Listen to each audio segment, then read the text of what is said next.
You are next.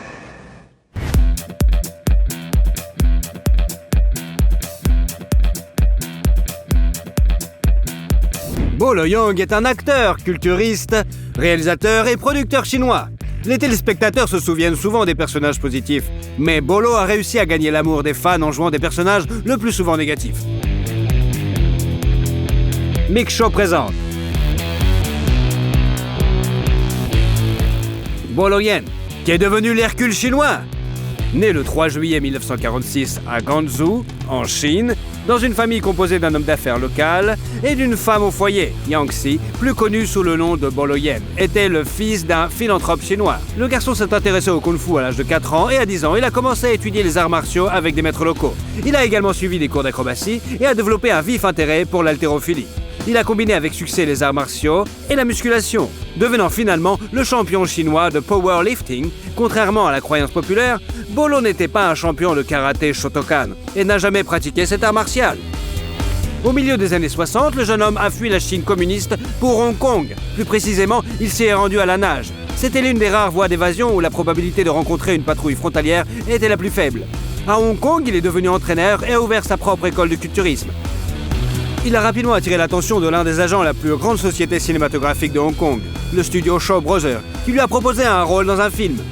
En 1970, le jeune homme a 23 ans et fait ses débuts sur grand écran dans un film d'action, The Amazing Swordsman, dans un second rôle et remporte également le titre de Monsieur Hong Kong Bodybuilding, qu'il confirmera pendant 9 années consécutives. Après des rôles de méchants brutaux dans 14 autres films, dont le film d'action Five Finger of Death, l'acteur en herbe décide de quitter le studio. La rencontre avec Bruce Lee marque un tournant dans la carrière de Yang Soo. Bruce tournait à l'époque La Voix du Dragon et le film était sponsorisé par la compagnie de cigarettes Winston. Dans les cinémas, avant la projection, une courte masterclass de Bruce Lee et une publicité pour une cigarette devaient être diffusées, et notre héros a été invité à y participer. Une amitié se noue entre eux. En 1973, Bruce invite son camarade à jouer le rôle de garde du corps de son adversaire principal à l'écran dans le film Exit Dragon.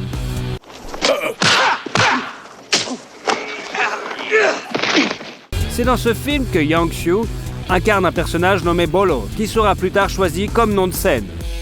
Dans ce film, Bolo Yeung n'a pas combattu Bruce Lee. Ce dernier a promis d'organiser un combat dans le film suivant, qui devait être Death Game. Mais 6 jours avant la première de Dragonheart, Bruce Lee est mort. Le film d'action d'Hercule de l'Est est sorti ensuite. Well, in that case, what do we do with them? We kill them. And dump them. Bien qu'il n'y joue pas, le surnom de Bolo, Hercule chinois, est fermement établi, tout comme un autre surnom, The Beast from the East, qui signifie la bête de l'Est. Travailler avec le légendaire Bruce Lee a permis à Bolo d'obtenir plus facilement des rôles au cinéma, mais la mort d'un ami lui a fermé la voie de l'industrie cinématographique américaine pendant de nombreuses années. Laissé sans soutien, il a continué à jouer des méchants dans des films d'action locaux comme Young Dragons en 1974 et le film en 2 parties Bruce et Kung Fu Monastery of Shaolin. On ne sait rien de la femme de l'acteur, mais le 3 juillet 1974, ils ont eu leur fils aîné David, qui a suivi les traces de son père. Dès l'enfance, il a étudié les arts martiaux, et à l'âge de 14 ans, avec Bolo, il a fait sa première apparition dans un tournoi de bodybuilding.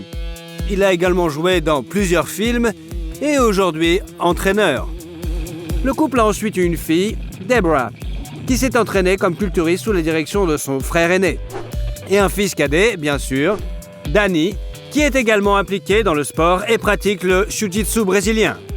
En 1978, le film Bruce Lee Death Game est encore tourné avec l'aide de doublures et sort sur les écrans. Bolo Yeung y apparaît également.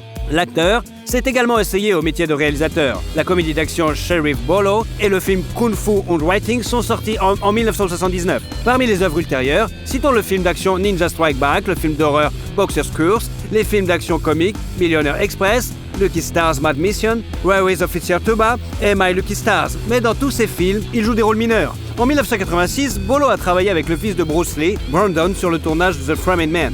I've been fighting in the streets for 10 years. No one's ever laid a hand on me. Il a non seulement joué l'antagonisme du personnage principal, mais a également entraîné Brandon au combat. L'un a réservé le gymnase pour 9h du matin, mais Lee ne s'est présenté qu'à midi et s'est entraîné à contre-cœur uniquement parce que les producteurs l'exigeaient. Parallèlement à son travail cinématographique de la fin des années 70 à la fin des années 80, Boloyan est devenu champion de Kempo de l'Asie du Sud-Est à plusieurs reprises et a continué à concourir avec succès dans les années 90. Il est également connu dans le monde entier pour avoir joué le rôle de Boloyan dans le film d'action Bloodsport en 88, où il incarnait un méchant important, Chong Li. Very good. But brick not hit back. Sur le tournage, il a rencontré le jeune acteur Jean-Claude Van Damme, qui était fan de Bolo depuis son plus jeune âge. Bien que les critiques aient émis des avis négatifs sur le film, le public l'a bien accueilli et la carrière de l'acteur de 42 ans a pris un second souffle. Bloodsport a permis à l'acteur d'accéder à des rôles de personnages négatifs majeurs dans des films d'action tels que Bloodfight, Grizzly Fire, Tiger Claws, Fireless Tiger et Ironheart. En 1991, Van Damme a invité Lan à jouer le rôle de son rival dans le film Double Impact, en lui offrant un cachet de $25 000. Where are the twins? Fuck you. Stop! It's gone. They've left the island. She lies. 20 ans plus tard, le fils de Jean-Claude a organisé une surprise pour son père et a invité Bolo à dîner. Ils se sont souvenus avec émotion de l'époque où ils travaillaient ensemble sur le plateau 15 heures par jour.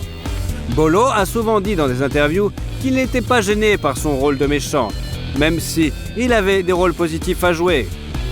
En 1993, il a joué dans le film d'action de science-fiction CPI 2000 et a également joué le rôle de Maître Shingo dans Hardest Hit Fight of the Death, sorti en 93, et Hardest Hit 2 en 96. You want to press charges, we'll meet you in court. Now, get out. Relax. En 1996, Lan joue dans un autre film d'action, Tiger Claw 2, suivi d'une pause dans sa carrière.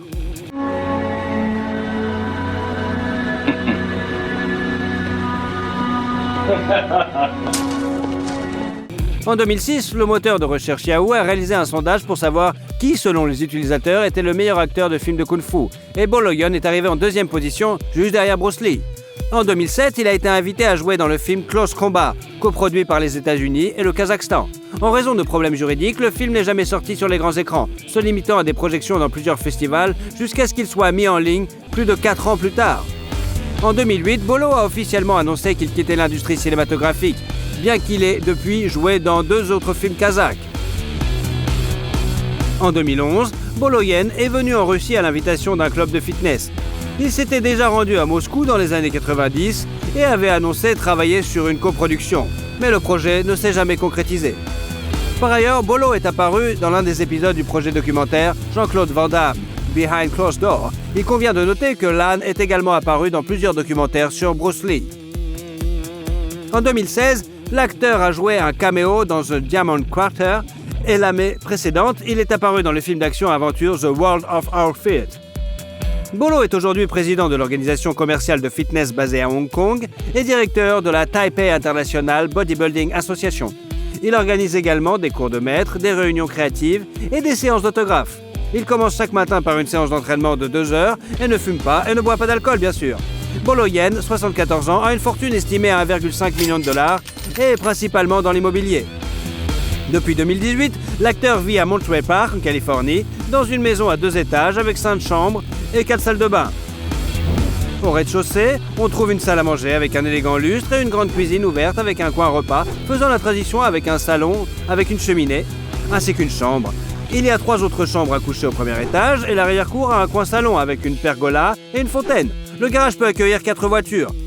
Mais Bolo n'en possède qu'une seule, une Audi A3 décapotable à 49 000 $.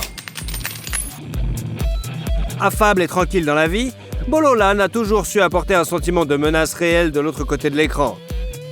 Il a pris soin de ne pas transformer les arts martiaux en cirque et a déclaré qu'un vrai professionnel doit faire un mouvement qui sera regardé avec impatience. Quel a été votre film préféré de Boloyan ? Il est temps de percer tous les secrets de l'acteur légendaire dans notre vidéo réalisée suite aux nombreuses demandes de nos abonnés. Malcolm Granger Gibson est né le 3 janvier 1956 dans la banlieue de New York. Il est le 6e enfant de sa famille catholique irlandaise. Le garçon a été nommé d'après Saint Mel et Saint Columcille, qui est vénéré comme l'un des 12 disciples en Irlande. Ses parents, Patricia et Hatton Gibson, étaient des gens ordinaires, profondément religieux. Ils voyaient le sens de la vie dans leurs enfants. C'est pourquoi la famille s'est avérée assez nombreuse. Ils ont eu 11 enfants au total. Il semble que le grand avenir de Mel ait été déterminé génétiquement, car sa grand-mère paternelle était une star d'opéra australienne et son grand-père était millionnaire. Il possédait un commerce de tabac prospère dans le sud des États-Unis. Le deuxième ingrédient de la formule du succès était l'amour et l'attention sans borne de ses parents.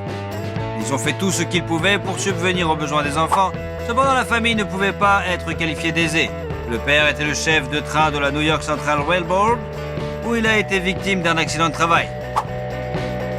Doté d'un QI élevé et d'une volonté de faire, Hutton poursuit son ancien employeur et obtient une indemnité substantielle de 145 000 $. De plus, son esprit vif lui a permis de gagner 21 000 $ lors d'un jeu télévisé international.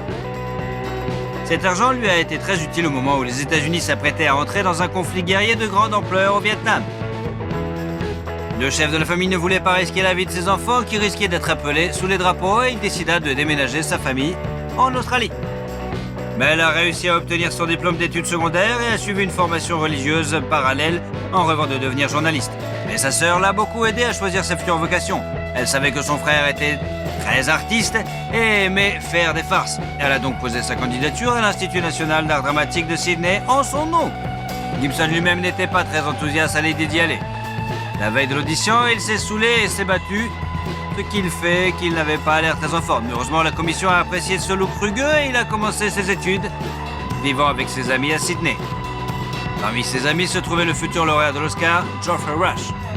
Alors qu'il est encore étudiant, Mel apparaît dans son premier film, Summer City.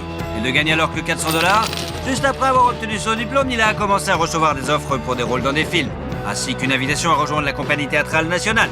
Ses premiers pas dans ce domaine sont couronnés de succès. Presque simultanément, 2 films sortent en salle. Tim, acclamé par la critique, et bien sûr Mad Max, un film dystopique culte réalisé par George Miller. It'll take you 10 minutes to hack through it with this. Now, if you're lucky, you can hack through your ankle in 5 minutes. Go. Le road movie sinistre a apporté la célébrité à l'aspirant acteur qui a gagné 15 000 $ australiens pour ce rôle. Finalement, Mad Max s'est avéré être le film australien le plus réussi, avec plus de 100 millions de $ de recettes dans le monde entier.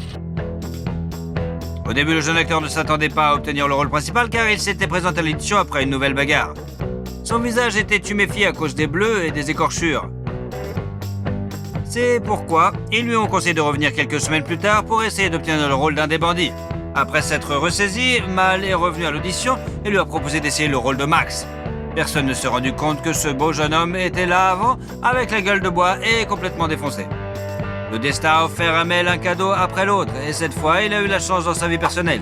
Il a rencontré une charmante assistante dentaire, Robin Moore. Le couple s'est rencontré à Adelaide. L'acteur y est venu en tournée avec le théâtre, mais il existe aussi une vraie version selon laquelle ils se sont rencontrés avec l'aide d'une agence matrimoniale. Il a peut-être dû recourir au service des marieurs professionnels parce que dans sa jeunesse, Gibson souffrait d'un complexe d'infériorité. Il avait beaucoup de relations éphémères, il se battait beaucoup, qu'il buvait beaucoup et qu'il s'attirait toutes sortes d'emmerdes. Après une nouvelle bagarre, Mel a frôlé la mort et c'est ce qui l'a poussé à changer de vie. En 1980, Mel et Robin se sont mariés. Leur mariage a été très solide et a duré près de 30 ans. Ils ont eu 7 enfants, 5 fils et 2 filles. Ayant trouvé en sa femme un refuge fiable, Gibson part à la conquête des écrans. En 81, il joue dans Mad Max 2, The Road Warrior de Miller. 2 days ago, I saw a vehicle that had hauled that tanker. You want to get out of here? You talk to me. Le film est bien accueilli par le public et salué par la critique.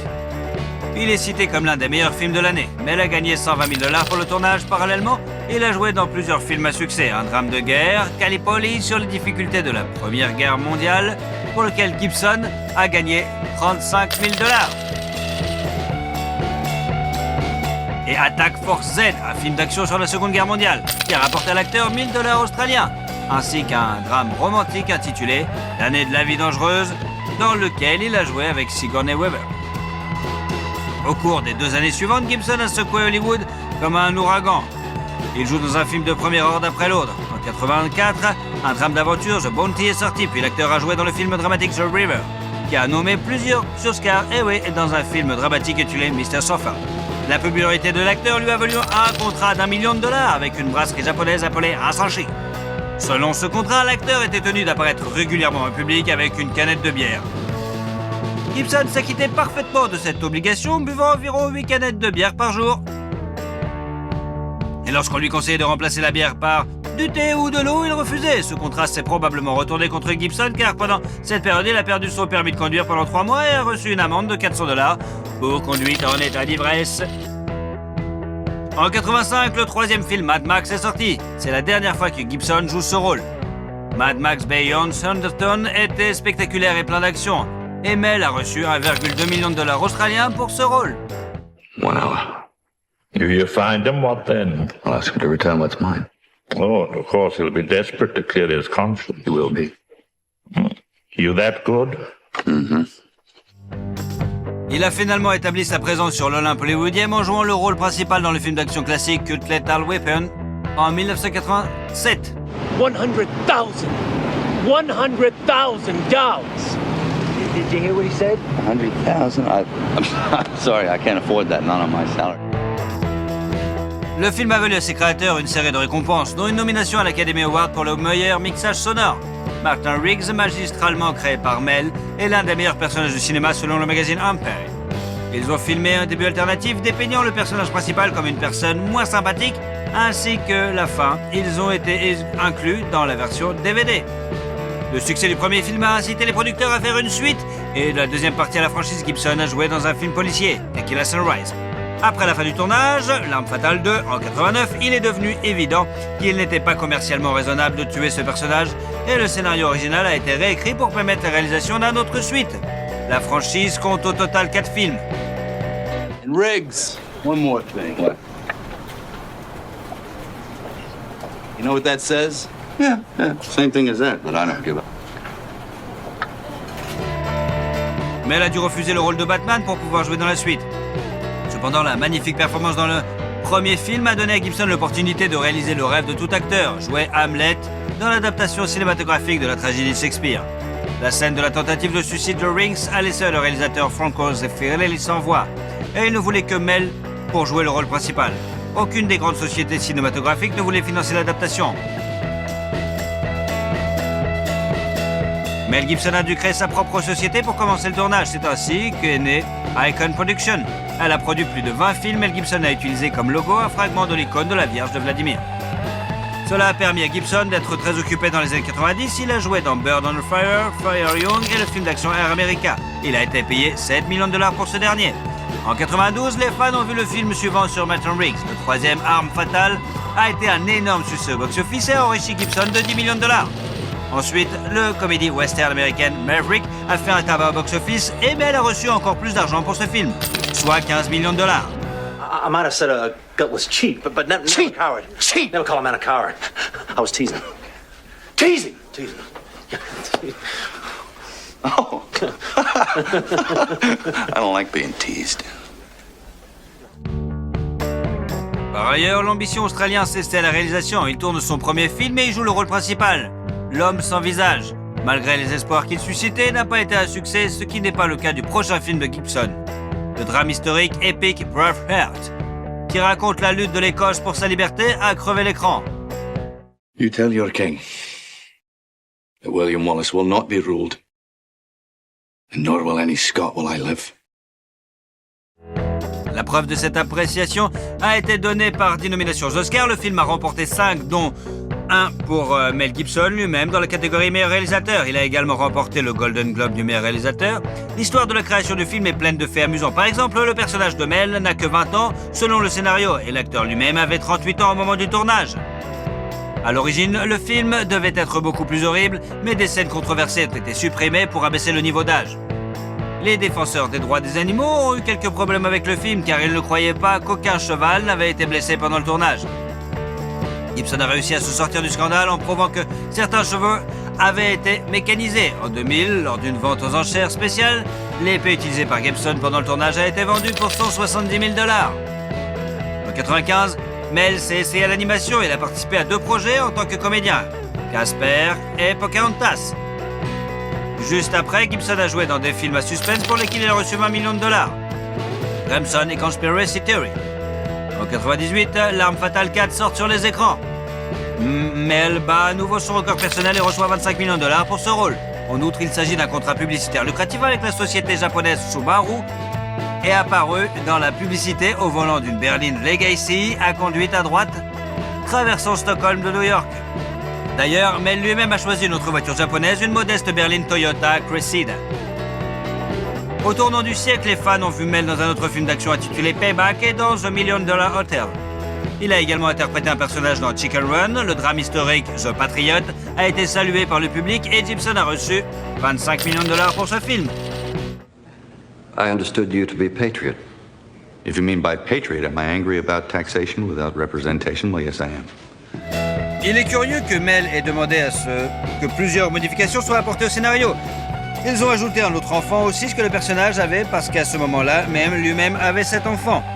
Le film Ce que veulent les femmes occupe une place particulière dans la carrière de Mel. Do you ever consider dating a woman who wears real underwear? You know, the kind that covers the entire bottom the way it's supposed to. No, but if I ever do, should I give you a call? Adepte des canulars et des farces, il a brillamment interprété le rôle d'un charmant homme à femme qui a acquis la capacité d'entendre les pensées des femmes après avoir été électrocuté. Le film comique a connu un succès retentissant, récoltant plus de 374 millions de dollars au box-office mondial. Il a été classé 4e parmi les films les plus réussis de l'année 2000.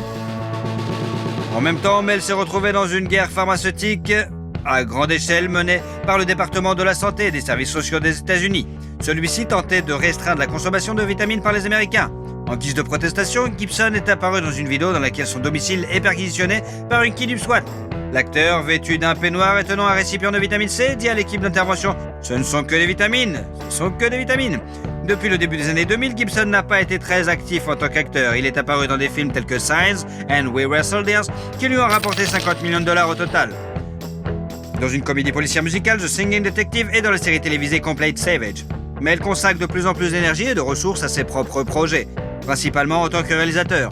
En 2004, son film épique sur la Bible, La Passion du Christ, a été véritablement un véritable événement. Ce film a choqué le public en décrivant les 12 dernières heures de la vie de Jésus-Christ. Les dialogues de ce film ont été écrits en araméen, reconstitués en hébreu ancien et en latin. Après la sortie du film, Gibson a proclamé que le Saint-Esprit était le véritable créateur du film et qu'il n'en était que le vecteur. Il a même fait don de 100 millions de dollars à l'Église catholique. Le tournage a été très difficile, l'acteur principal a été constamment blessé, notamment par la foudre.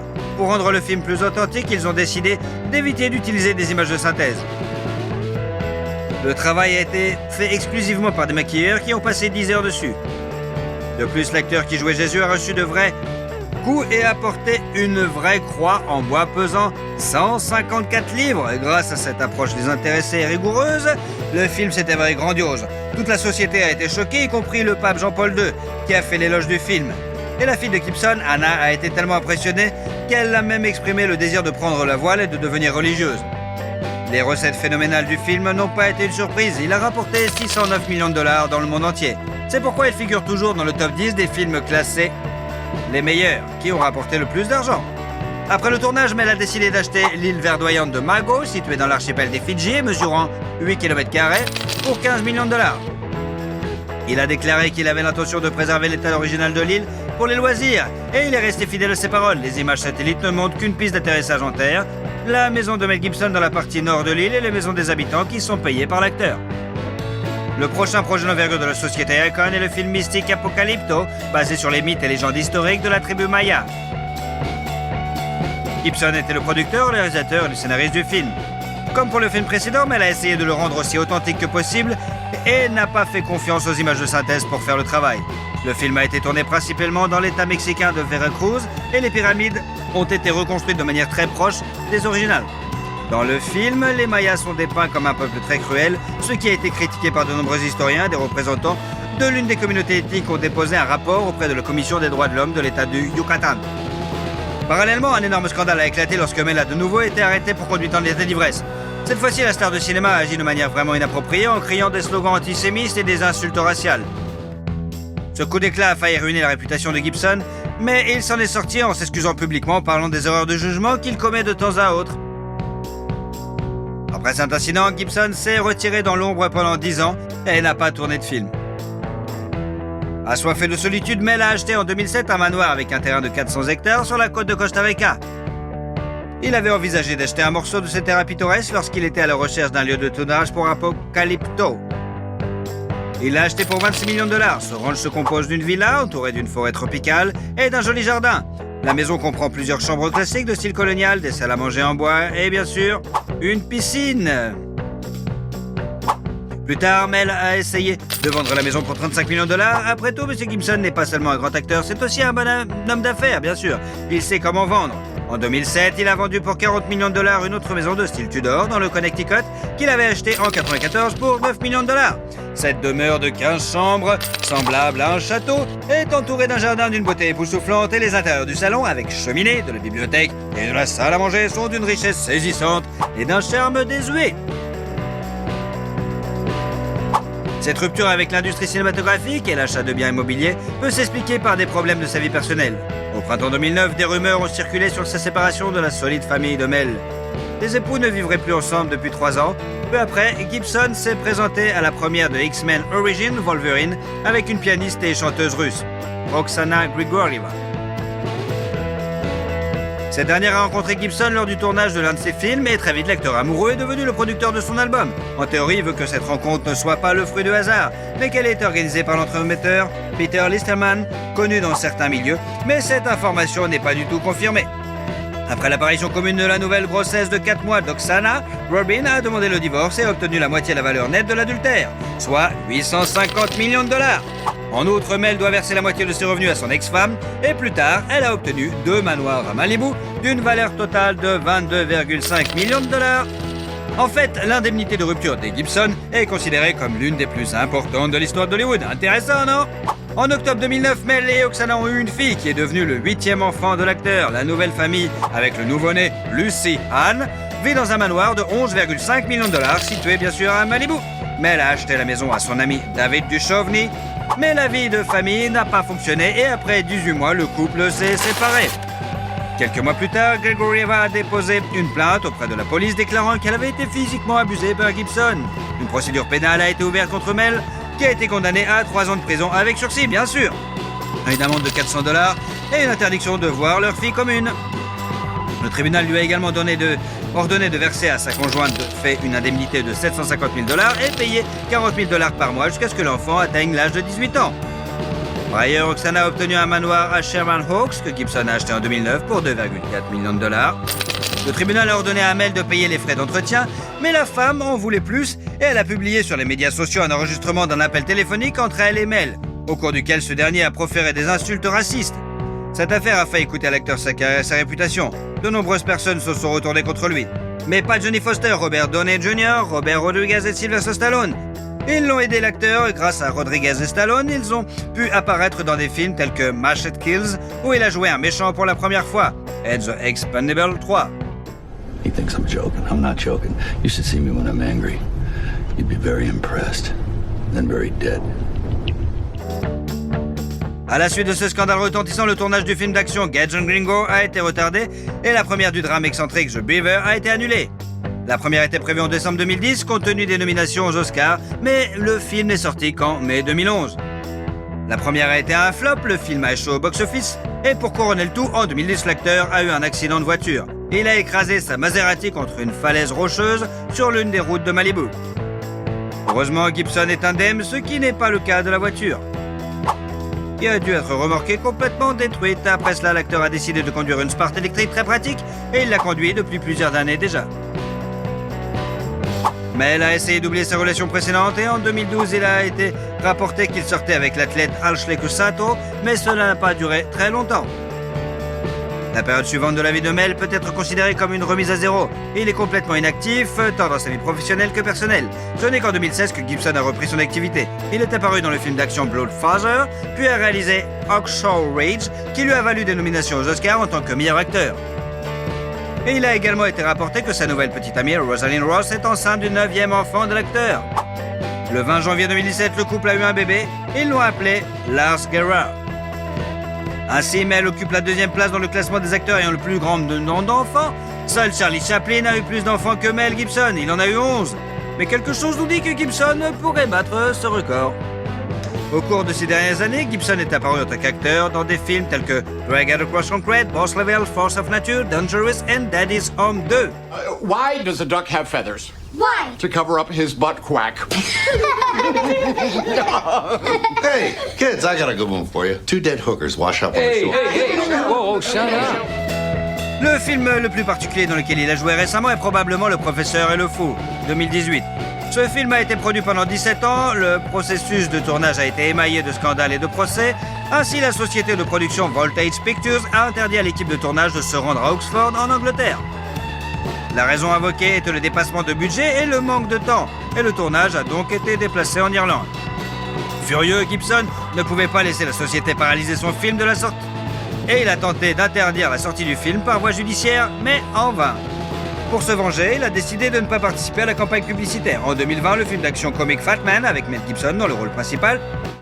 Remember when my bacon went through the vegan sugar-free phase? Yeah. I was lucky to survive it. Must have lost 12 pounds.